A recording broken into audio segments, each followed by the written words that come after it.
Good day, and welcome to Zoyols News. I'm Michael Reed. Our top story this hour. The United States and Saudi Arabia have signed a nuclear cooperation agreement that could allow the kingdom to enrich uranium, raising fresh questions about the future of nuclear power and security in the Middle East. This is Zoyols News. Once again, I'm Michael Reed.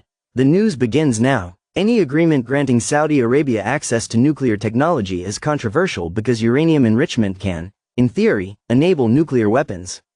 The Energy Secretary said the deal maintains high safety and non-proliferation standards, and a joint U.S.-Saudi team would study whether enrichment is warranted and commercially viable. The U.S. would build the facility without transferring sensitive enrichment technology to Saudi Arabia.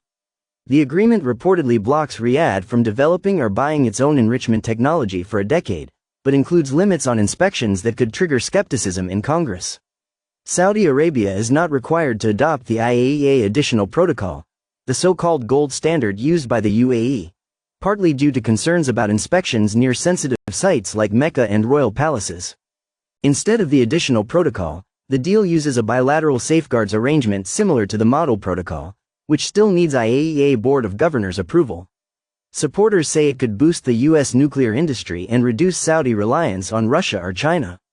The Energy Department framed the deal as a decades-long, multi-billion-dollar partnership to create U.S. jobs and growth, and Saudi officials confirmed it as part of broader cooperation on energy and future technologies.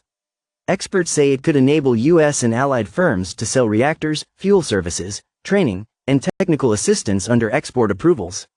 Analysts argue the deal could give Washington long-term leverage over Saudi nuclear safety, security, and non-proliferation practices by locking the kingdom into U.S. technology. If it fails, Saudi Arabia could pivot to Russia or China, shifting strategic influence. Regional players, including Israel and Iran, are expected to closely watch the outcome amid wider tensions over undeclared capabilities and enriched uranium stockpiles. Saudi Crown Prince Mohammed bin Salman has said the kingdom would seek a nuclear weapon if Iran ever produced one, raising the stakes around enrichment and reprocessing. Most countries buy enriched uranium from suppliers like the US or Russia under strict oversight rather than producing it domestically. US-Saudi nuclear talks have also been tied to past efforts to advance Saudi-Israel normalization. Negotiations previously stalled after the October 7, 2023 Hamas attacks, but were revived under the Trump administration. The agreements now go to Congress for a mandatory review, where lawmakers can block them through House and Senate disapproval resolutions. Opposition emerged quickly once details surfaced. Critics like Senator Ed Markey warned the agreement could enable proliferation and spark a regional arms race, and non-proliferation experts fear it may set a looser precedent for other states like Turkey and Egypt. Supporters counter it may keep the Saudi program within a US-led framework rather than pushing it toward other nuclear suppliers. The report was updated with additional information. That wraps up our report on the new nuclear cooperation agreement between the United States and Saudi Arabia.